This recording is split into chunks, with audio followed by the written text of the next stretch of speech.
Hello, j'espère que vous allez tous très bien et aujourd'hui je passe enfin le cap de vous faire une vidéo sur comment créer son book tattoo pour trouver un apprentissage. N'hésite pas à t'abonner, à liker cette vidéo et enclencher la petite cloche comme d'habitude. Et pour ceux qui ne me connaissent pas encore, et bien déjà, bienvenue. Je suis Manrose, ici on parle de tatouage, de mon salon de tatouage, mais aussi un petit peu de ma vie. Go!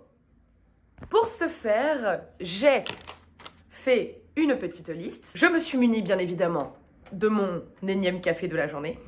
J'avais déjà fait à l'époque une vidéo explicative sur comment créer ces flash tattoos que je te glisse juste là. Et là, on va vraiment rentrer dans le vif du sujet. L'idée est que peut-être je puisse t'aider à trouver un potentiel apprentissage en faisant un book tattoo qui déchire. Voilà. Je tiens quand même à commencer cette vidéo en précisant que bien évidemment, chaque artiste tatoueur qui pourra vous recevoir est différent et que par conséquent, il est très important d'utiliser mes conseils, mais aussi ceux de d'autres tatoueurs ou même sur internet en faisant vos propres recherches et que bien entendu, il faut aussi que de votre côté, vous fassiez un petit peu preuve d'imagination.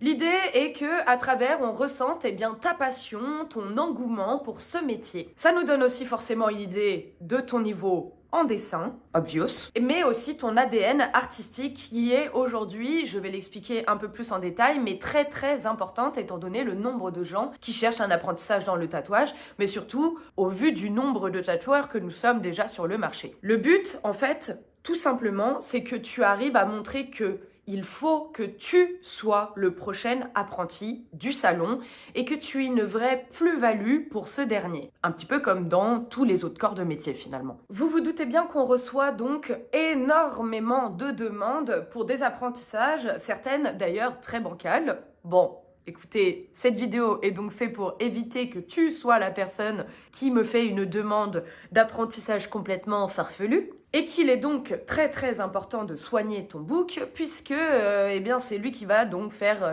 la différence. Voilà. Et il y a encore des bruits de voiture. Je suis désolée. Sous quelle forme doit se présenter un book? J'ai une petite préférence pour tout ce qui va être book palpable. Papier, des petits portfolios, bref, quelque chose que je peux feuilleter quand tu viens te présenter au sein de mon salon. Certains sont plus à faire des présentations sur tablette directement. Moi, je suis peut-être encore en mode vieux jeu, mais je pense qu'on est beaucoup de tatoueurs à quand même, une fois de plus, ne pas avoir à feuilleter sur une tablette, mais bien plus, dans un joli carnet ou dans un joli portfolio. En règle générale, on va préférer des formats A4, tout simplement parce qu'il est quand même vachement plus facile de le mettre dans son sac afin d'être sûr de ne louper aucune occasion de pouvoir le présenter, en imaginant que, par exemple, tu ailles dans un salon à la base pour juste démarcher et que l'on te dise « Ok, cool ».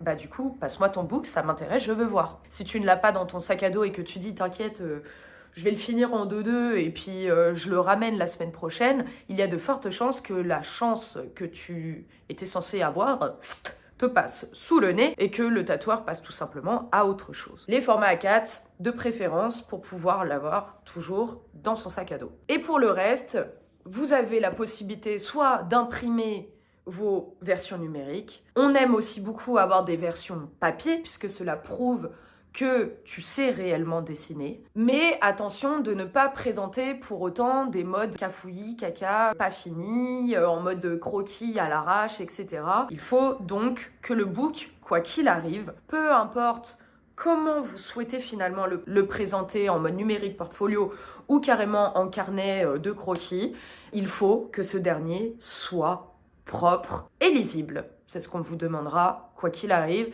Et je pense que mes confrères tatoueurs seront tous d'accord à ce sujet. Maintenant que tu sais à quoi ça sert, un book, que tu sais quel format choisir, nous allons parler de où présenter ton book. Ça peut paraître bête, mais il est très important de savoir dans quel salon tu es en train de mettre les pieds. Idéalement, il serait même très très cool que tu saches quel est le tatoueur qui va être en face de toi et avoir une petite vision quand même de son travail ou pourquoi pas avoir un petit historique du salon. Pour ça, je t'invite à regarder les Instagram ou les sites web des différents salons qui sont autour de chez toi. Un book n'est pas forcément présentable dans tous les salons de tatouage. C'est-à-dire, il y a de fortes probabilités pour qu'on te rie au nez si tu arrives dans un salon où on fait que du black work bien vénère avec un petit book tattoo plein de petits cœurs roses. Voilà. C'est-à-dire qu'à un moment, il faut visualiser, une fois de plus, le salon dans lequel tu vas. À Lyon, il y a énormément de salons différents et chaque salon a un peu son ADN. Et forcément, si tu arrives habillé en mode joyeux de la haute et que tu tombes face à des gros bikers métalleux, etc., forcément, de suite, on te catalogue en mode on ne regarde même pas ton travail. Alors que si ça se trouve dans ton book, et ben en fait, t'as fait du gros black work, etc. Faire attention à comment tu te présentes physiquement. On ne te demande pas de faire un relooking exprès pour être dans tel ou tel salon, hein, voilà. Mais ne pas trop être en décalage avec les salons dans lesquels tu aimerais postuler. Maintenant, tu connais les salons de ta ville, tu t'es informé dessus. Il ne faut plus qu'avoir ton super book, tout beau, tout flamme, tout prêt, pour pouvoir le présenter. Et là, maintenant, on va passer enfin au vif du sujet. Comment créer ton book? Qu'est-ce qu'on doit avoir dedans? Bref, je te dis tout dans cette deuxième partie. Go!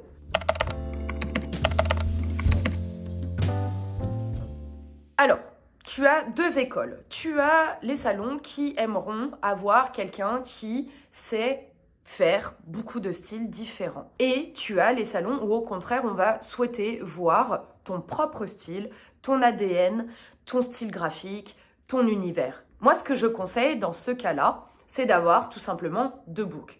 Celui où tu as tous les styles différents que tu as appris à traiter et celui où tu as vraiment ta propre ADN artistique. En fonction, bien évidemment, des salons que tu as pris le temps de connaître, eh bien, tu vas pouvoir présenter celui-ci ou celui-là. Dans tous les cas, l'idée, c'est de pouvoir rebondir aux potentielles questions des tatoueurs si jamais, imaginons, tu viens avec celui où il y a seulement ton ADN graphique. C'est super beau, mais du coup, tu sais faire que ça. Eh ben non, clac. Et tu sors le deuxième book. À l'inverse, tu arrives, imaginons, dans le salon où tu penses que la polyvalence est le truc qui plaît à ce salon. Et bien donc tu sors le book rempli de tous les styles différents. Et si on te dit, mais ok, mais du coup, tu t'éparpilles beaucoup, quel est ton univers? Et bien justement, clac, tu sors le deuxième book. Je fais partie de ces tatoueurs et je pense qu'à Lyon, étant donné le nombre de tatoueurs de toute façon, on va préférer quelqu'un qui a bien évidemment son propre style. Et le but, c'est de trouver une sorte de plus-value finalement au style de ton book pour se dire, ce style-là, je le propose pas dans mon salon. C'est pas le même style que moi, c'est pas le même style que ma collègue, nickel, ça va être en complément des styles que nous avons déjà dans ce salon, nickel, on le prend. Ça, c'est le cas pour Lyon en tout cas. Donc une fois de plus, regarde aux alentours ce qui se fait et vois quel book tu dois sortir. Dans tous les cas, un book doit être bien pensé et même d'ailleurs parler à ta place. C'est-à-dire, l'idée, c'est que quand tu arrives dans un salon, il faut que tu n'aies rien à dire. Moi, quand Clara m'a donné son book, elle l'a posé comme ça et je l'ai feuilleté. Il y a eu un gros blanc pour elle qui a été très très long. Et moi, je buvais ses dessins. Et je regardais. Tout était clean, tout était propre. Il y avait des tailles différentes de tatou, des petits, des grands, des moyens. Tous refaits au propre. Tous, en l'occurrence, faits à la main, ce que j'ai énormément apprécié. Et il y avait par-ci, par-là, des petites légendes très courtes pour rajouter des petites informations supplémentaires qu'elle avait considérées intéressantes sur ses dessins. Et après, tu laisseras le tatoueur te poser les questions qu'il aura besoin de te poser. Il n'y a rien de pire que quelqu'un qui serait en train de dire « Alors voilà, lui, j'ai voulu dessiner un escargot parce que si, parce que... » On s'en fout, on s'en fout. Il faut que le book soit assez clean pour avoir envie de passer du début à la fin du book et de pouvoir regarder les jolis dessins dans le calme et la sérénité et laisser le tatoueur visualiser si oui ou non ton style graphique lui parle. Évitez de trop blablater, évitez de faire des paragraphes grands comme ça entre 4 dessins parce que clairement on va pas prendre le temps de le lire et surtout toujours faire quelque chose de propre. Dans ce book, tu dois sélectionner tous les dessins que tu trouves les plus beaux. On ne met pas des choses inachevées. On ne met pas des choses pas refaites au propre. On ne met pas des dessins qu'on aime mais pas vraiment, puisque le but c'est de montrer le meilleur de soi-même. Fais ta sélection et s'il te plaît, essaye de faire en sorte aussi qu'il n'y ait pas de page blanche à la fin comme si t'avais juste pas fini le truc. On veut un book pensé de A à Z, pas un bout de truc où t'as commencé mais t'as pas fini. Si réellement le côté croquis de ton travail est quelque chose qui est intéressant, tu nous fais une deuxième rubrique, les croquis d'anatomie. Tu expliques, tu mets des petites phrases qui légendent, mais il faut pas qu'il y ait des tatous finis, au milieu de tatous pas finis, et puis au milieu d'un truc où il y a encore les traces de gomme, etc. etc. Qu'est-ce qu'on doit retrouver dans un book au niveau taille de dessin? Alors, des petits, des grands et des moyens. Il faut de tout. Il faut que l'on voit l'étendue de tes capacités artistiques finalement. Si tu es dans le cas de figure où c'est un salon assez polyvalent, où on va te demander de répondre à beaucoup de styles différents, alors assure-toi de connaître les différents styles que tu proposes. C'est-à-dire que c'est bien de savoir les dessiner, mais il faut savoir les ranger par catégorie. Si c'est ton cas, dans ce cas-là, tu me fais une page old school, new school, trash polka, black work, chicano, lettrage, floral, bref, range-moi tout ça par catégorie. Et si on te demande à l'oral quels sont les styles en question, il va falloir bien évidemment que tu puisses y répondre. Attention, ça peut être aussi le piège à vouloir montrer qu'on sait faire trop de trucs. Eh bien, on peut considérer que du coup, tu ne sais rien faire et que tu te cherches encore énormément.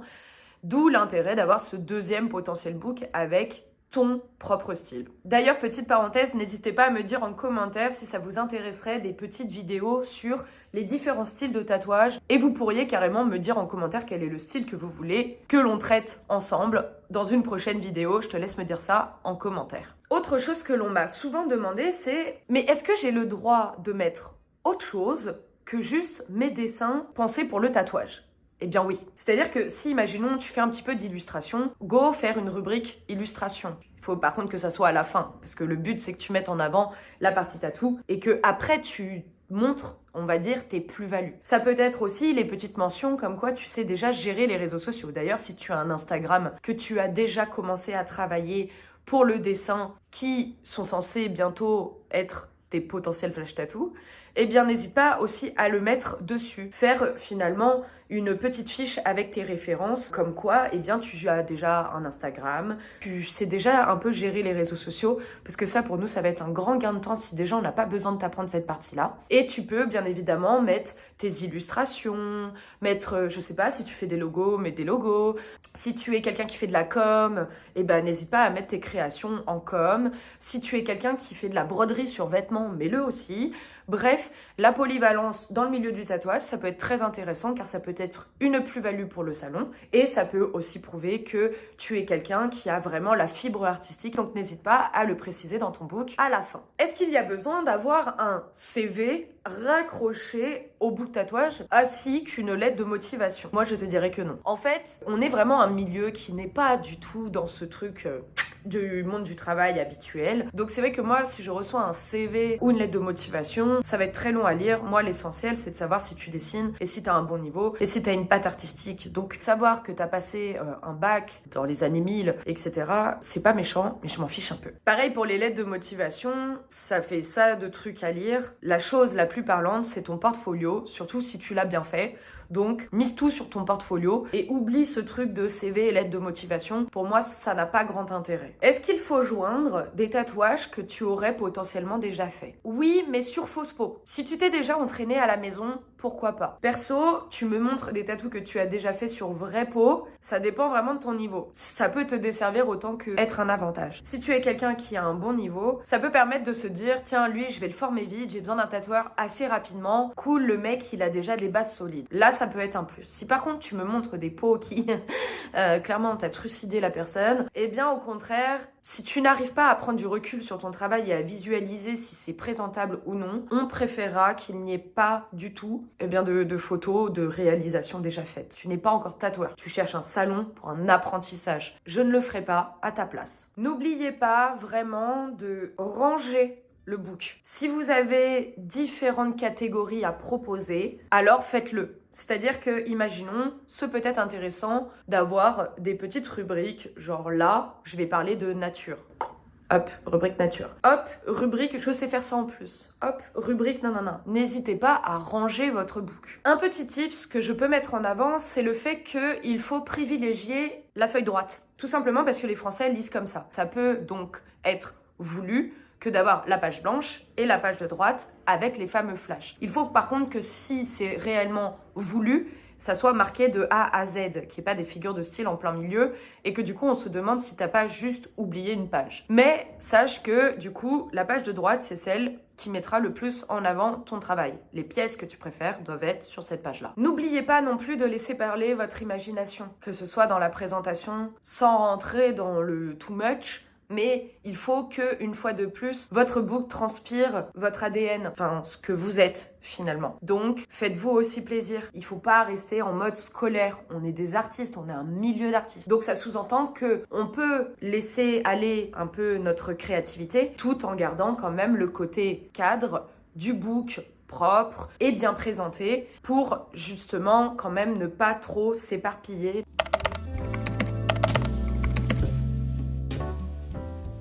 Maintenant, je vais essayer de vous donner quelques trucs à surtout éviter quand vous présentez votre book, que ce soit dans sa présentation ou quand vous allez réellement le présenter dans le salon. Évitez les feuilles volantes. Ça peut paraître bête, mais si on a l'impression que vous l'avez décroché du mur de votre chambre juste avant de venir, c'est pas ouf. Avoir conscience que certains tatoueurs ne peuvent pas former certaines personnes. Tout simplement parce qu'il y a des styles différents et que typiquement, moi, je serais incapable de former quelqu'un sur de la couleur. Tout simplement parce que ce n'est pas ma spécialité, donc je serais très limitée dans ma capacité à former quelqu'un qui souhaiterait faire de la couleur. D'où l'intérêt, une fois de plus, de savoir à qui vous vous adressez pour ne pas vous retrouver à perdre du temps puisque de toute façon, il ne pourra pas vous former. Attention de ne pas vouloir contrôler la lecture du book. Il est hors de question que vous veniez blablater sur chacun des dessins que vous avez fait. Laissez une fois de plus le tatoueur découvrir votre travail dans le silence et après vous échangez ensemble. Le tatoueur de toute façon,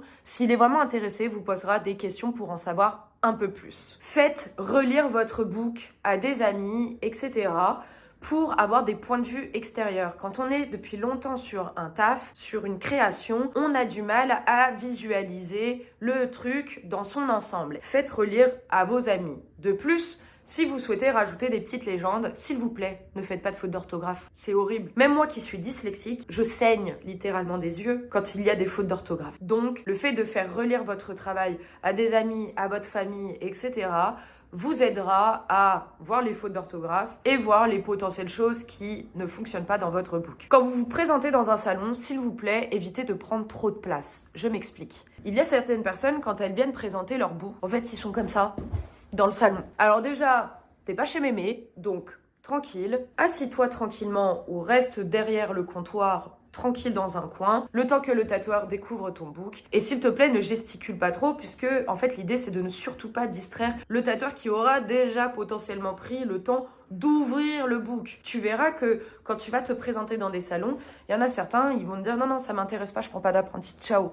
Donc si le tatoueur a pris le temps d'ouvrir ton book, s'il te plaît, ne le distrais pas. Le but c'est qu'il reste la tête dedans jusqu'à la fin et que quand il la relève, il puisse te poser les questions qu'il a besoin et surtout qu'il ait compris ton book. Donc, évite de te disperser et de prendre trop de place quand tu présentes ton book. Tiens-toi prêt aussi à ce qu'on te pose des questions sur le tatouage. Donc si tu ne t'es pas intéressé au milieu du tatouage, ça ne sert à rien de venir présenter ton book. Ça peut paraître bête, mais aujourd'hui j'ai quand même énormément de personnes qui considèrent soit que pour être tatoueur, il n'y a même pas besoin de savoir dessiner. Alors déjà...